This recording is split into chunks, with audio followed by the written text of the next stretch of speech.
Now the most important thing, how to host the event. So now we jump on straight to the day of the event where when we have to conduct it.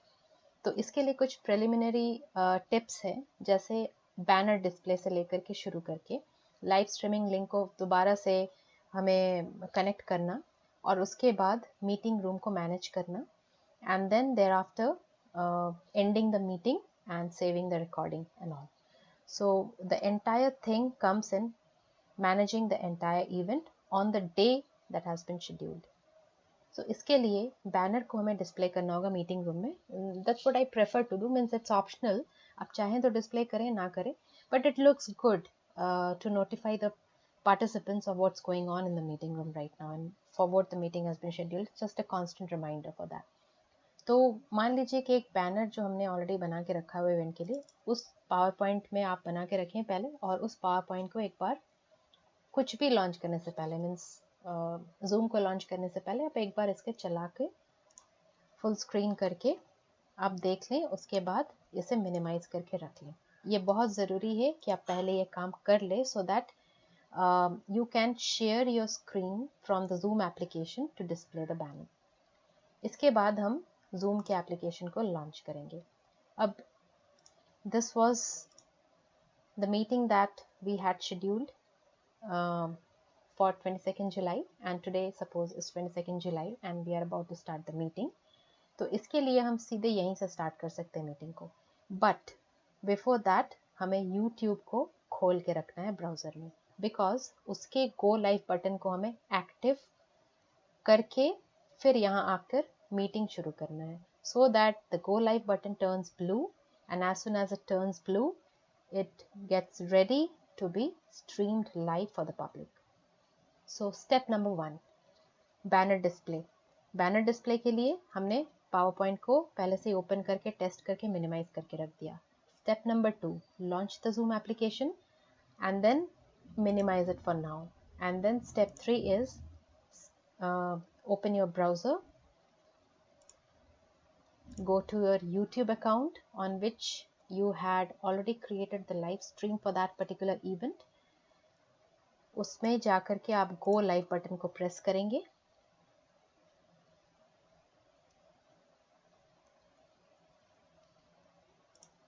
फिर आप manage में जाएंगे जहां आपने already live streaming link को create करके schedule करके रखा हुआ है for this particular event. So this was the event that we had scheduled on that day to be hosted on 22nd July. So session 1 webinar को हमने यहाँ पे ओपन किया. अभी भी आप देखिए गो लाइव बटन इज इनएक्टिव. ये तब तक एक्टिवेट नहीं होगा जब तक आप वहाँ मीटिंग रूम को ओपन नहीं करेंगे. मीटिंग रूम को ओपन करने के बाद आपको एक और स्टेप करना है और वो है मीटिंग रूम को यूट्यूब के साथ लिंक करना. तो अभी हमने यूट्यूब को ओपन करके रखा है, अभी हम इसे मिनिमाइज कर देंगे और हम जाएंगे अपने जूम एप्लीकेशन में और इस मीटिंग को हम यहाँ पर शुरू करेंगे. मीटिंग हमारा शुरू होने से पहले, उसके पहले हम ज्वाइन विद कंप्यूटर ऑडियो कर लिए. And now we will let us maximize this browser. You can see the recording has started. You are not on mute right now. It is preferable to mute yourself while you are going for the preliminary operations before starting the event. Suppose you have opened the event, opened the meeting room 30 minutes prior to the scheduled time. Then you can do all these adjustments comfortably, easily. And actually मैं मान लीजिए 11 बजे का आपका scheduled event है, तो usually मैं 10 o'clock से ही सारा ऑपरेशन शुरू कर देती थी, सो दैट कि मुझे आधे घंटे का एक बफर टाइम मिलता था ये सारे प्रिलिमिनरी चीज़ें करने का. बिकॉज कभी कभी जब हम अपने लैपटॉप को स्टार्ट करते हैं तो बहुत सारा अपडेट्स बैकग्राउंड में चलते रहता है and that slows down the system. To avoid that thing थोड़ा सा पहले से खोल के रख के ये सारे सेटिंग्स अगर हम करते रहें तो बहुत ईजीली हम फ्लॉलेसली हम इवेंट को हम स्टार्ट कर सकते हैं. तो इसमें अभी करना ये है हमें कि हमें इसे अभी YouTube से फिर से जोड़ना है. लिंक हमने क्रिएट करके रखा हुआ है, लेकिन मीटिंग से पहले एक बार फिर से जोड़ना होता है इसे. तो हम वही वापस मोर बटन पे जाकर live on custom live streaming service पे हम क्लिक करेंगे. इसे क्लिक करते ही Zoom will try to prepare a link with the YouTube, and so that we can stream our entire meeting on the platform. See, ये link पहले से ही created था. It was only meant to activate the go live button. मैं आपको दिखाती हूँ, अभी गो लाइव बटन एक्टिवेट हो चुका है. देखिए, सो you have to wait until the go live button turns blue and that will indicate that you are ready to go live. तो ये हमारा YouTube पूरा सेट हो गया. बस आपको अब याद से, जैसे ही आप मीटिंग शुरू कर रहे हैं 11 बजे, मान लीजिए 11 बजे का जो टाइम शेड्यूल है, just as you start your meeting, you have to come to YouTube and you have to press this go live button. And once you press the go live button, you will be streamed live.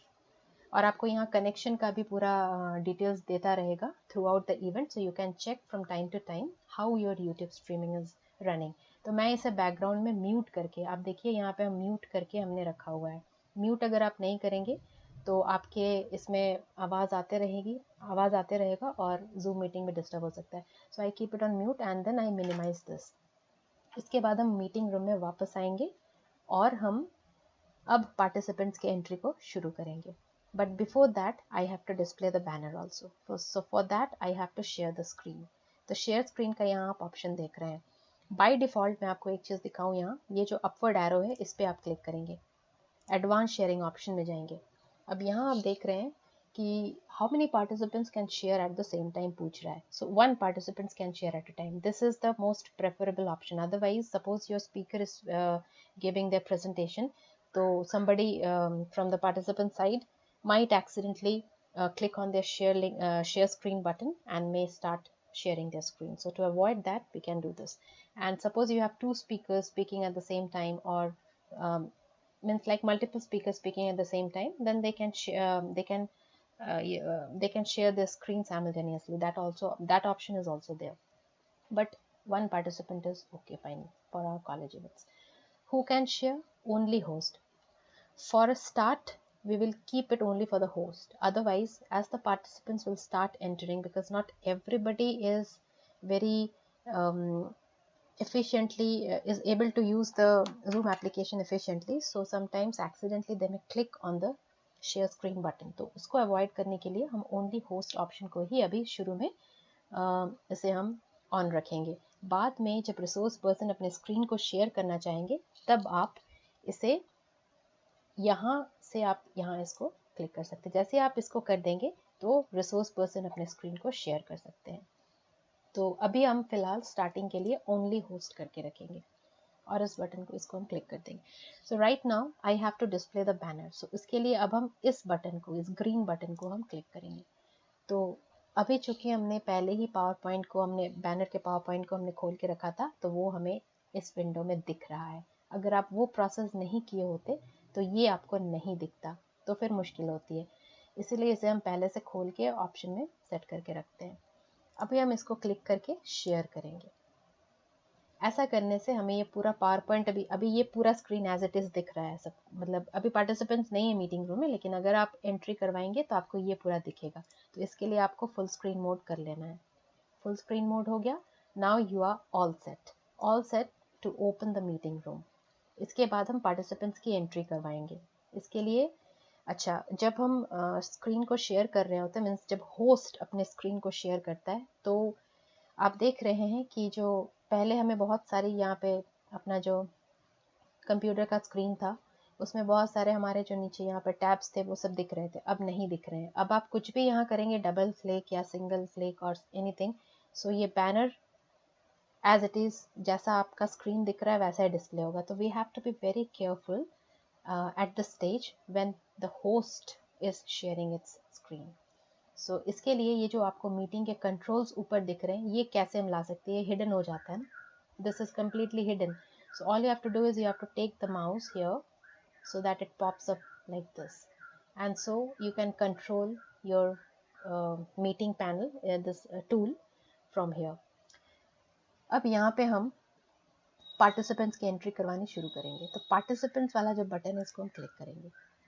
तो ये window हमें अब दिखने लगेगा। तो इसे अब हम साइड में ले जाते हैं। एक और बटन हमें यहाँ पे क्लिक करना है और वो है चैट का button, chat box, because chat box also needs to be controlled. अगर आप नहीं चाहते हैं कि आपके पार्टिसिपेंट्स अननेसेसरी चैट्स यहाँ टाइप करते रहें, अपने फालतू के क्वेश्चंस टाइप करते रहें, तो आप इसे भी कंट्रोल कर सकते हैं। For that you have to go to this option more and then you can opt for this. Abhi right now what is selected, participants can chat with everyone publicly, so they can share all the useless stuff here. All we have to do is during the start of the meeting that we can restrict it to no one, means their chat box will be inactive. Then later on during the session, as I was doing, हम सिर्फ question and answer segment के लिए इसको हम host only कर सकते हैं। Host only करने से क्या होता है कि जो भी कुछ भी टाइप करता है वो सिर्फ मुझे दिखेंगे, पार्टिसिपेंट्स एक दूसरे के क्वेश्चंस को या एक दूसरे के कमेंट्स को नहीं देख सकते हैं। और अगर आप चाहते हैं कि ओपन कमेंट्स हो, लाइवली कमेंट्स हो, सबको एक दूसरे से इंटरेक्ट करें, then you can have a provision like everyone publicly, तो then they can interact with each other also. But it's preferable to keep the host button active only, so that you just have to take up the questions for the public. And if your resource person asks you कि मुझे भी देखना है questions, so in that case you can go for this last option, everyone publicly, so your resource person can also go through the questions and can select whichever he wants to take up. So this is one thing about the chat box.